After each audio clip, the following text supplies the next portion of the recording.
여러분 반갑습니다. 이렇게 또 이렇게 예배당에 찾아주셔서 같이 예배드리시는 분들, 또 이렇게 온라인으로 같이 하시는 모든 분들을 축복하며 인사를 나누겠습니다. 우리 눈으로만 한번 인사하시죠. 여러분 안녕하십니까? 반갑습니다. 여러분, 이 코로나 시대이기 때문에 더더욱 안녕하십니까? 라는 이 말이 따뜻한 온도로 다가오는 시대가 요즘 시대인 것 같습니다. 여러분, 그 피로사회라는 책에 보면은 이런 구절이 나옵니다. 모든 시대에는 그 시대만의 고유한 주요 질병이 있다, 이런 문구가 나와요. 책에 의도된 100%의 의미는 아니지만 지금 이 시대를 이야기하라고 한다면 바로 코로나로 점철되는 그런 시대가 아닐까 생각해 봅니다. 이 모든 것들이 코로나로 인해서 매몰되는 그런 시대를 살아가고 있다는 것이죠. 그러다 보니까 코로나로 인해서 우리가 흔히 말하는 사회적인 우울증, 우울 현상을 보게 되는 것 같아요. 우리가 그래도 코로나 블루라고 부르죠. 사회적으로 또 개인적으로 무엇인가에 꽉 막혀서 어떤 무기력한 모습을 보이는 그런 현상들이 어떻게 보면은 우리 사회에, 우리 각 개인에게 나타나고 있는 게 바로 요즘인 것 같습니다. 그런데 이 코로나 시대, 이러한 코로나 블루가 더 심각한 것은 그러한 우울의 현상이 우리의 믿음, 우리의 신앙생활 가운데도 동일하게 나타난다는 것입니다. 바로 코로나 블루로 인한 우리 믿음의 우울 현상이 우리에게 나타난다는 거예요. 그래서 여러분들에게 오늘 서두에 나눴던 안녕하십니까? 라는 이 질문을, 이 인사를 조금 더 바꿔서 얘기하고 싶어요. 여러분, 오늘 저와 여러분의 믿음은 코로나임에도 불구하고 여전히 안녕하십니까? 라고 이렇게 좀 나눠서 또 바꿔서 이야기를 전하고 싶어요. 여러분, 여러분의 믿음은 여전히 안녕하십니까? 만일 이 믿음의 질문이 그렇지 않다면 오늘 우리가 나누는 이 말씀을 통하여서 하나님의 음성처럼 내 믿음의 건강이 치유함 받는 그런 귀한 시간 되길 정말 소망하는 마음으로 오늘 말씀을 열고자 합니다. 오늘 우리가 읽었던 고린도전서 15장 말씀, 바로 바울이 고린도 교회에 쓴 말씀이죠. 여러분, 고린도전서, 고린도후서는 바로 바울이 쓴 서신입니다. 고린도 교회는 또 바울이 개척한 교회죠. 이 고린도라는 지역은 무역항입니다. 항구 도시여서 많은 물자, 많은 사람들이 몰려들었습니다. 그러다 보니 돈도 많고 또 많은 지식들도 많았고 또 사람들이 모이다 보니까 많은 종교들 역시 바로 이 가운데 성행하게 됩니다.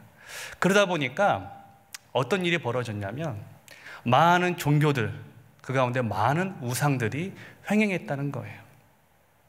바울은 이 고린도라는 지역의 고린도 교회를 개척하면서 그들에게 많은 것들을 가르칩니다. 교회에 대해, 복음에 대해 그 많은 것들을 가르치게 되죠.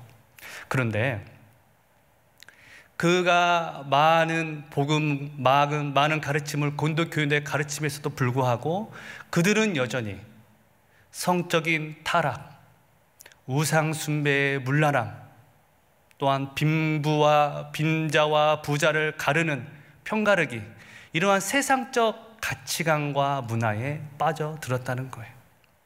그래서 바울은 선교, 흔히 말하는 우리 전도 여행을 떠나면서도 그들에게 서신으로 목양적인 가르침을 그들에게 전해줍니다. 그게 바로 오늘 우리가 읽었던 고린도 전후서라는 것이죠. 그런데 이들에게 큰 문제는 바로 영적, 성적, 또한 우상 숭배의 타락, 여기에 더해서 그들에게 부활을 의심하는 자들이 있었다는데 더 큰 문제가 있었다는 겁니다. 그래서 우리가 읽어보진 않았지만 사도 바울은 15장 12절, 바로 이 부활에 대해 쓴 연유를 이렇게 얘기를 합니다. 우리 화면을 통해서 한번 같이 보겠습니다. 제가 읽겠습니다. 그리스도께서 죽은 자 가운데서 다시 살아나셨다 전파되었거늘 너희 중에서 어떤 사람들은 어찌하여 죽은 자 가운데서 부활이 없다 하느냐. 바로 이 부활을 의심하는 자들 때문에, 또 부활을 의심하는 자들이 있었기 때문에 바울은 펜을 듭니다. 바로 부활에 대한 의심은 기독교 신학에 대한 의심이요, 하나님에 대한 의심이요, 우리 믿는 자의 소망에 대한 의심이자 삶에 대한 의심이었기 때문입니다. 그런데 여러분, 이 고린도 교회의 이야기가 지금 이 시대를 살아가는 우리의 이야기와 너무나 흡사해요. 코로나가 덮치고 나서 많은 사람들이 생과 사의 갈림길에 서 있는 것을 보게 돼요. 최근에 어느 집사님의 대화했던 이야기를 잠깐 나누고자 합니다. 어느 집사님과 잠깐 이야기를 나누게 되었어요. 근데 이 집사님이 이런 얘기를 하시더라고요. 어떤 얘기냐면요, 이 어머님, 이 친정 어머님이 계셨어요. 그런데 이 어머님을 이렇게 여차여차해서 댁에 모시지 못해서 이제 요양병원에 모시게 되었습니다. 근데 요양병원에 모시자마자 이 코로나가 덮치게 됩니다. 근데 여러분, 초기 잘 아시죠? 요양병원에 가지도 못하고 오지도 못하는 그런 상황에 닥치게 됩니다. 그러다 보니까 이분이 어머니를 직접 찾아뵙고 얼굴 한번, 손 한번 만져보고 싶은데 그렇게 하지 못했던 거예요. 그런데 역설적이게도 최근에 그 어머님이 돌아가시고 나서야 이 어머니를 찾아뵙고 어머니의 얼굴을 뵙고 그 고생만 하다 돌아가신 어머니의 손을 이제서야 만져볼 수 있었다, 그런 말씀을 하시더라고요. 그러면서 눈물을 쏟으시는데 제가 아무 말을 할 수가 없었습니다. 그러면서 그 말미 이렇게 저에게 말씀하시더라고요. 목사님, 저희 어머니 좋은 곳 가셨겠죠? 그런데 여러분, 이 마지막에 저에게 되물었던 이 질문이 이렇게 들리는 거였어요. 목사님, 하나님이 정말 살아계시다면 왜 저에게 이런 아픔을 허락하셨을까요? 정말 하나님이 살아계신 걸까요? 이렇게 저에게 묻는 것 같았어요. 만약 여러분에게 이와 동일한 질문을 여러분에게 드린다면 여러분은 어떤 대답을 해주시고 싶으십니까? 이 코로나 시대는 그 전 세계적으로 수많은 사람들이 죽음에 맞닥뜨리고 생명을 잃게 되었습니다. 세상은 여전히 우리에게 물어보는 것 같아요. 정말 하나님이 살아계시냐? 여러분, 이 질문에 이 세상은 하나님의 존재를 비웃기라도 하시지 여전히 성적 타락, 우상 숭배의 만연함, 또한 빈자와 부자의 격차가 더 넓어지는 그런 폐역의 낭떠러지로 달려가고 있습니다. 여러분, 이 어둑한 시대에, 이 암흑의 시대에, 이 의심의 시대에 정말 우리가 이 시대를 돌파할 열쇠가 우리에게 있습니까? 바로 바울은 이 의심의 시대를 살았던 고린도 교회 교인들에게, 또한 오늘 우리에게 바로 그 복음의 진리를 이렇게 얘기를 합니다. 우리 1절부터 2절까지 한번 읽어볼까요? 바울은 의심하는 자들에게 이렇게 말하죠. 믿겠습니다. 시작. 형제들아, 내가 너희에게 전한 복음을 너희에게 알게 하노니 이는 너희가 받은 것이요 또 그 가운데 선 것이다. 너희가 만일 내가 전한 그 말을 굳게 지키고 헛되이 믿지 아니하였으면 그로 말미암아 구원을 받으리라. 바울은 부활을 의심했던 자들에게 이렇게 말합니다. 내가 전한 복음을 너희가 받았다. 또 뭐라고 말합니까? 너희가 그것에 서 있다. 또 무엇이라고 말하죠? 그로 말미암아 구원을 받았다. 이렇게 얘기를 합니다. 여러분, 받았다는 말이 계속 반복되고 있죠. 왜 그렇습니까? 믿음은 받아들이는 것이기 때문이에요. 믿음은 전파한 복음을 내 마음에 받아들이는 것이 바로 믿음이기 때문이에요. 그렇기 때문에 여러분, 오늘 바울이 말했던 복음을 의심하는 자들에게 이렇게 말하고 있는 것이죠. 너희들이 헛되이 믿고 있다. 헛되이 믿는 것은 그들이 부활을 의심하는 것이고 복음을 의심하는 것이기 때문에 너희들이 헛되이 믿고 있다고 우리에게 말을 하고 있다는 거예요. 그러면서 바울은 그가 받은 복음의 그 정체성을 이렇게 얘기를 합니다. 우리 3절 상반절을 한번 보겠습니다. 이렇게 말하죠. 내가 받은 것을 먼저 너희에게 전하였노니. 자, 앞에서는 너희가 내가 전한 것을 받았다고 말했죠. 그러면서 내가 받은 것을 너희에게 전했다고 말하는데 그럼 무엇을 전했을까요? 우리 한번 3절 마저 읽겠습니다. 제가 읽겠습니다. 이는 성경대로 그리스도께서 우리 죄를 위하여 죽으시고 장사 지낸 바 되셨다가 성경대로 사흘 만에 다시 살아나사. 여러분, 무엇을 말하고 있냐면요, 바울이 전한 것은 성경대로 그리스도께서 우리를 위하여 죽으시고 성경대로 다시 살아나신 부활 사건, 하나님이 일으키신 그런 신적 사건을 우리에게 말을 해주고 있다는 거예요. 예, 바울이 전한 것은 성경의 핵심인 복음의 핵심을 전하고 있다는 겁니다. 즉, 바울은 그리스도께서 우리의 죄를 위하여 십자가에 못 박혀 죽으신 바로 성경의 핵심을 말하고 있고, 또한 성경대로 부활하심으로 그 성경 핵심을 다시금 재확인하는 신적 사건이 바로 그리스도의 부활임을 우리에게 말을 해주고 있다는 것입니다.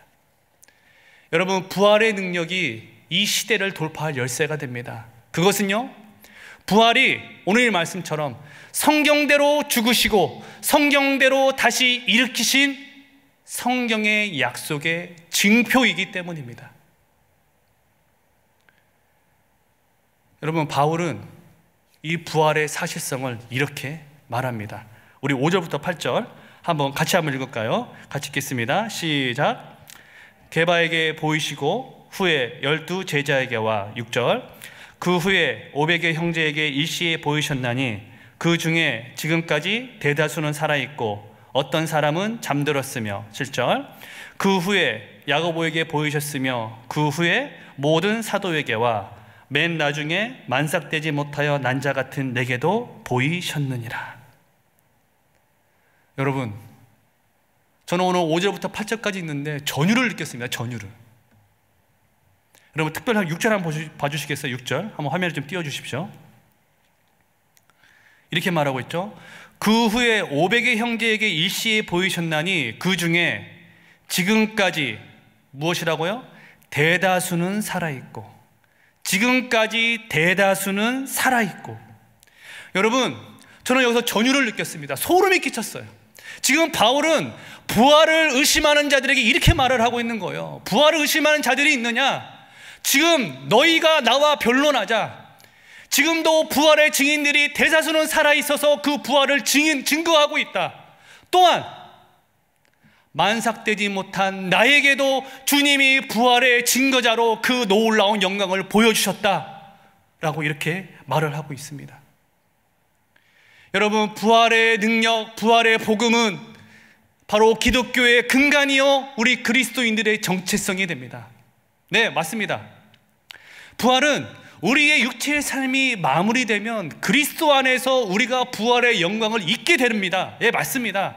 그런데 하지만 그렇기에 그 부활의 능력이 지금 부활의 약속을 입은 우리의 삶 가운데 작동이 되는 거예요.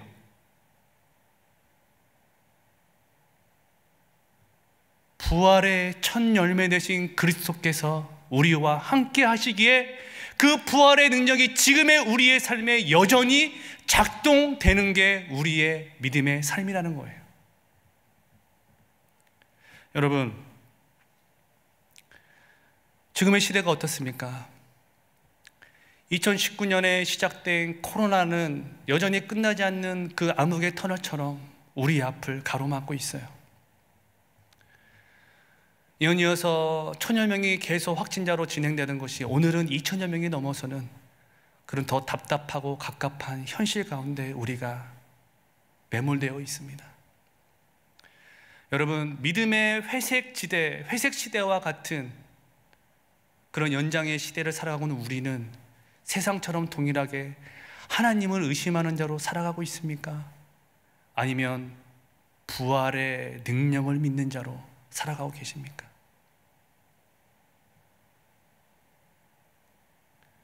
제가 이 말씀을 준비하다가 어떤 집사님에게 어떤 선교사님의 간증의 영상을 좀 보게 되었어요. 그러다가 이거를 어떻게 할까 하다가 이제 보게 되었는데, 이 선교사님의 이야기가 대략 이렇습니다. 이 선교사님이 동남아시아의 어느 한 나라에서 18년, 작년 거의 20년에 가까운 시간을 자신의 젊음을 바쳐서 거기 영혼들을 위하여 선교에 매진하게 되죠. 그런데 어느 날 경찰들이 이 선교사님을 잡으러 온 거예요. 그래서 왜 잡으러 오냐 했더니 당신이 불법 총기류를 소지한 죄목으로 지금 이렇게 돼서 당신을 연행해 간다. 그래서 이분이 납치되다시피 감옥에 끌려오게 되고 그 가운데 구류가 됩니다. 그런데 이것이 언제 끝날지를 모르는 거예요. 근데 이분이 너무나 억울한 거죠. 자기는 여기에 선교하러 하나님의 복음을 전하러 왔는데 갑자기 이게 무슨 일인가, 하늘의 날벼락도 아니고. 그렇게 이게 감옥에 있는 동안 너무나 분노가, 억울함이 몰려오니까 이분이 이렇게 기도했다는 거죠. 하나님, 저에게 이렇게 무고하게 고소한 그 사람에게 저주를 내려주십시오. 고아가 되게 해주십시오. 이렇게 막 저주의 기도를 퍼부었다는 거예요. 그런데 그렇게 지나도 현실은 바뀌지가 않습니다. 오히려 주변에서는 이 죄목은 20년 이상 이 감옥에 흔한 말로 썩을 수도 있다. 그러니까 지금이라도 우리가 돈을 쓰자. 여기는 좀 돈 좀 써서 권력에 청탁하면 그래서 우리가 좀 빠져나올 수 있으니까 우리가 그렇게 하자. 그렇게 유혹의 소리가 계속 들려오더라는 거예요. 그러니까 선교사님이 그 얘기를 듣고, 제가 참 이게 역설인데, 너무나 힘드니까 한국에 있는 사람들에게 연락을 해서 내가 이번에 여기서만 나가기만 하면 내가 정말 이것을 보답할 테니까 좀 도와달라, 좀 부탁한다, 정말 좀 도와달라, 이렇게 막 간절하게 요청을 했다는 거예요. 여러분, 그때 그 고통이 얼마나 심각했는지 여러분 짐작이 가시죠? 그런데 바뀌는 건, 변화되는 건 아무것도 없더라는 거예요. 그래서 그날도 여전히 아침에 이제 묵상은 계속 했으니까 그날도 이제 성경을 보면서 이제 기도를 하는데 마음속에 계속 이 말씀이 되뇌이더라는 거예요. 누구누구야, 넌 두려워하지 말라. 내가 너와 함께한다. 너 두려워하지 마. 내가 너와 함께야. 계속 이 말이 이 귓가에, 이 입가에 계속 맴돌더라는 거죠. 그래서 이분이 곧장 성경을 펼쳐서 이게 어디 말씀일까라고 막 펼쳐봤다는 거예요. 그랬더니 이 말씀이 이사야서 43장 이게 말씀이더라는 거예요. 그래서 그 말씀이 이렇게 써 있더라는 거죠. 이 말씀을 제가 한번 읽어보겠습니다. 너는 두려워하지 말라. 내가 너를 구속하였고 내가 너를 지명하여 불렀나니 너는 내 것이라. 내가 물 가운데로 지날 때 내가 너와 함께 할 것이라. 강을 건널 때 물이 너를 침몰하지 못할 것이며 내가 불 가운데로 지날 때 타지도 아니할 것이요 불꽃이 너를 사르지도 못하리니. 여러분, 이 고난의 상황, 위로의 상황에서 이게 얼마나 위로가 되는 말씀이에요. 그런데 정작 이 선교사님의 말씀을 사로잡은 구절은 바로 이 첫 구절의 위에 부분에 이 선교사님의 눈길이 꽂히게 되었다는 거예요. 43장 1절 한번 상반절 한번 띄워주시기 바랍니다. 한번 같이 읽겠습니다. 시작. 야곱아, 너를 창조하신 여호와께서 지금 말씀하시느니라. 이스라엘아, 너를 지으신 이가 말씀하시느니라. 여러분, 이 선교사님에게 위로가 되었던 말씀은 내가 너와 함께한다, 내가 너를 구속했다, 두려워하지 말라, 물 가운데 불 가운데 내가 너를 지켜주셨다, 이 말씀 내 위로가 됐습니다. 하지만 더 큰 위로는 무엇이었냐? 야곱아, 너를 창조하신 여호와 하나님께서, 이스라엘아, 너를 구속하신 여호와 하나님께서 지금 내가 너에게 말한다. 내가 너를 구속하였다, 내가 너를 지킨다. 이 말씀이 너무나 큰 위로가 되었다는 거예요. 이 말씀이 천둥처럼 그 귓가에 맴돌았다는 거예요. 그러자 이 선교사님이 지금까지 하나님, 저에게는 왜 이런 고난이 있습니까? 아픔이 있습니까? 라고 외쳤던 그 의심의 싹을 모두 다 말씀 가운데 불태워지고, 그래, 이 상황 가운데도 주님은 나와 함께 하신다. 주님이 반드시 나의 모든 것들을 보시고 바라보시고 해결해 주실 것이다. 이 확신을 갖게 되었다는 거예요. 그리고 이 놀라운 체험 이후에 정말 놀랍게도 모든 것들이 일사천리로 진행되고 무죄 판결을 받고 안전하게 가족의 품 안에 돌아오게 됩니다. 여러분, 부활의 능력을 믿는 자들에게 바로 하나님이 함께 하십니다. 바로 이 부활의 능력을 믿는 삶이 바로 이런 삶입니다. 나를 창조하신 여호와께서, 나를 구속하신 여호와께서 지금도 부활하셔서 내 삶과 동행하고 계신다는 것을 믿고 고백하는 삶, 그것이 바로 부활의 삶을 살아가는 자의 고백이 되는 것입니다. 이 부활의 권능이, 부활의 능력이 이 암울한 시대를 돌파하는 하나님의 영적인 권능이 된다는 것입니다. 그런데 여러분, 어떤 분은 이렇게 되레 질문할 수도 있을 것 같아요. 아, 목사님, 그 말씀은 소위 모든 걸 다 바쳐서 하나님께 나아갔던 선교사님 같은 분들 이야기 아닐까요? 목사님, 현실은 너무 어려워요. 사회적으로 너무 힘들어요. 목사님, 제가 조금 내 삶에 여유가 있다면, 내가 좀 현지에서 은퇴하고 나서 내 성숙이 좀 이루어지면 제가 그때 그런 삶을 살겠습니다 라고 되레 질문하는 분이 있을지도 모르겠어요. 그런데 여러분, 이 부활의 능력, 부활의 삶은 어느 정도 시간이 지나야 내가 어디 특별한 곳에 가서 얻는 그런 능력이 아닙니다. 바로 지금 그 부활의 주님을 믿는 자에게 주시는 능력이 바로 부활의 능력이라는 거예요. 제가 얼마 전에 우리 아이들과 봤던 영화 중에 하나, 소울이라는 영화가 있었습니다. 영화 소울이라는 영화가 있었는데요, 이 소울이라는 영화는 이 내용이 그렇습니다. 어느 재즈 밴드의 그런 재즈 피아니스트가 되고 싶은 이 꿈을 가진 이 주인공이 있습니다. 그런데 이 주인공은 임시직 음악 강사예요. 그러나 또 여전히 아이들을 가르칩니다. 피아노를 통해서 이렇게 하라 저렇게 하라 가르치게 되죠. 그러다가 우연찮게 이 사람이, 이 주인공의 꿈에 그리던 그 밴드와 같이 협업할, 그러니까 같이 공연할 그런 놀라운, 꿈에 그리던 그런 찬스를 얻게 돼요.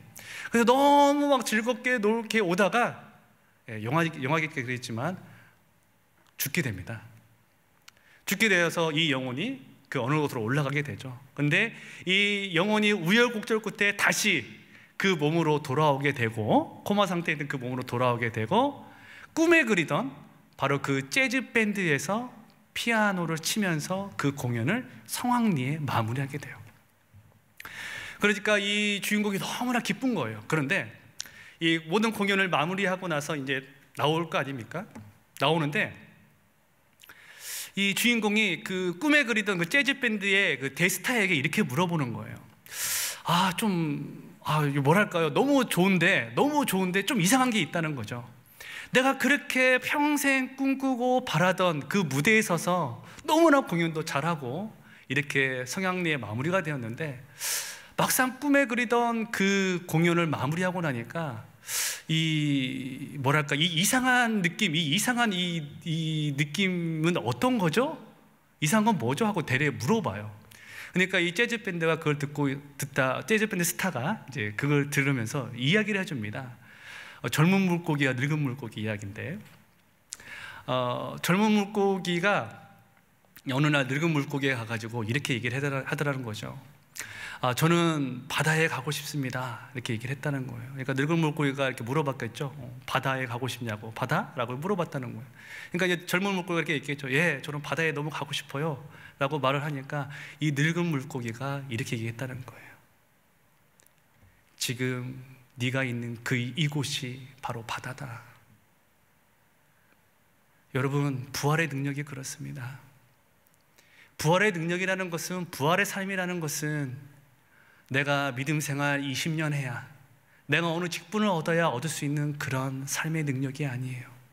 바로 지금 하나님이 주신 삶의 현장에서 나의 영원한 부활되신 주님을 나의 주로 고백하고 내가 그 믿음의 삶을 살겠노라 하는 자에게 주시는 하나님의 권능이 된다는 것입니다.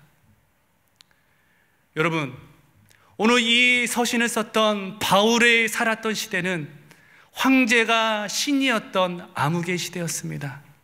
하지만 바울은 그 시대에 매몰되지 않았어요. 오히려 바울은 부활의 증인으로, 부활의 삶을 사는 자로서 그 삶을 뛰어넘는 부활의 증인으로 살아갔다는 것이죠. 그 바울이 오늘 10절 우리에게 이렇게 도전합니다. 우리 한번 10절 같이 한번 읽겠습니다. 시작. 내가 나된 것은 하나님의 은혜로 된 것이니 내게 주신 그의 은혜가 헛되지 아니하여 내가 모든 사도보다 더 많이 수고하였으나 내가 한 것이 아니요 오직 나와 함께 하신 하나님의 은혜로다. 내가 한 것이 아니요 오직 나와 함께 하신 하나님의 은혜로다. 여러분, 우리가 너무나 다 알다시피 바울은 더 수고하였고 더 헐벗었고 더 매맞았고 더 매진하였습니다. 그런데 오늘 바울이 뭐라고 말해요? 이게 다 하나님의 은혜다. 그것은 바로 바울은 부활의 능력이 무엇인가를 알고 부활의 능력의 삶을 살았기에 이 하나님의 은혜라는 것을 고백할 수 있다는 것입니다. 그래서 바울은 오늘 결론처럼 11절 이렇게 얘기를 합니다. 우리 다 같이 한번 큰 목소리 읽겠습니다. 시작. 그러므로 나나 그들이나 이같이 전파하매 너희도 이같이 믿었느니라. 다시 한번 읽겠습니다. 그러므로 나나 그들이나 이같이 전파하매 너희도 이같이 믿었느니라. 나 바울이 그랬던 것처럼 지금 이 말씀을 듣는 너희조차도 내가 받았던 복음 그대로 너희가 복음을 듣고 믿음으로 말미암아 너희 역시 부활의 증인으로 부활의 능력자로 살아가라는 것이 우리에게 주신 동일한 사명이라는 것을 우리에게 도전하고 있다는 것입니다. 여러분, 이 암흑한 시대, 의심의 시대, 부활의 증인으로 살아갑시다. 부활의 능력을 철저히 신뢰합시다.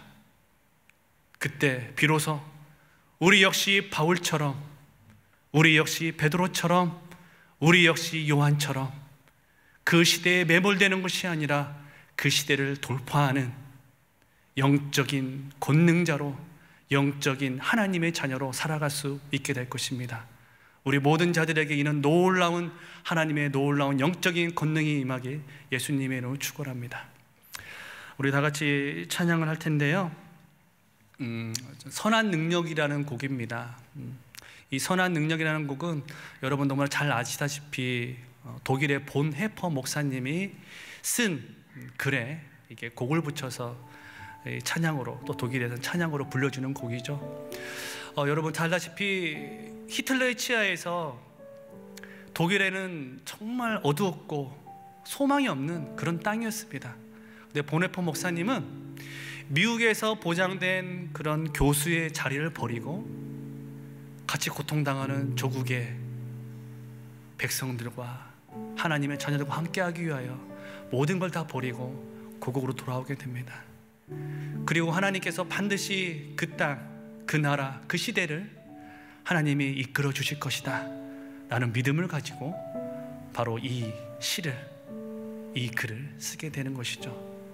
그래서 여러분, 오늘 이 찬양을 부를 때 하나님, 이 어둑한 시대에 우리에게 부활의 소망, 부활의 능력을 다시금 확신시켜 주옵소서. 그래 다시 한번 하나님의 능력으로 살아가게 달라고 그런 기도하는 마음을 다 같이 한번 찬양하겠습니다. 그 선한 힘이 우리를 감싸시니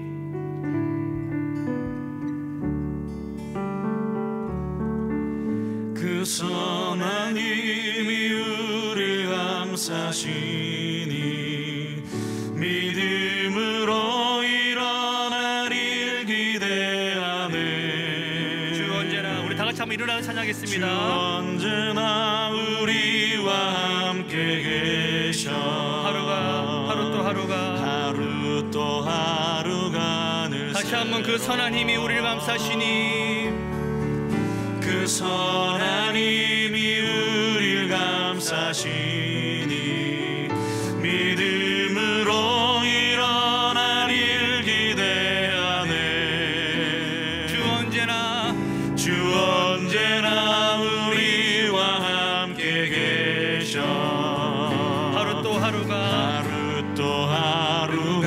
늘 새로워. 주께서 밝히신 작은 촛불이 주께서 밝히신 작은 촛불이 어둠을 헤치고 타오르네. 그 빛에 우리 모두 하나 되어 그 빛에 우리 모두 하나 되어 오늘 위에 비추게 하소서. 그 선한 힘이 우리를 감싸시니 믿음으로 일어나리를 기대하네. 주 언제나 우리와 함께 계셔. 주 언제나 우리와 함께 계셔. 하루 또 하루가 늘 새로워. 지나간 허물 어둠의 날들이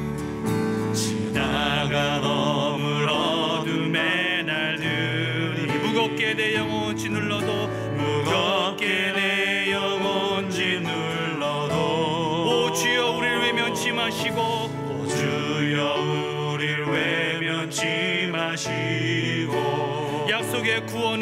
약속의 구원을 이루소서. 그 선하님이 우리를 감싸시니 그 선하님이 우리를 감싸시니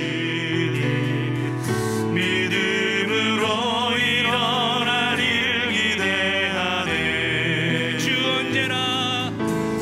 언제나 우리와 함께 계셔. 하루 또 하루가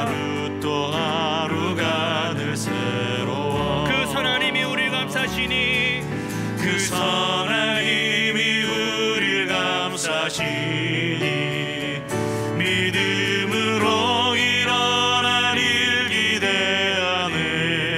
주 언제나 우리와 함께 계셔. 하루 또 하루가 마지막으로 찬양합니다. 그 선하님이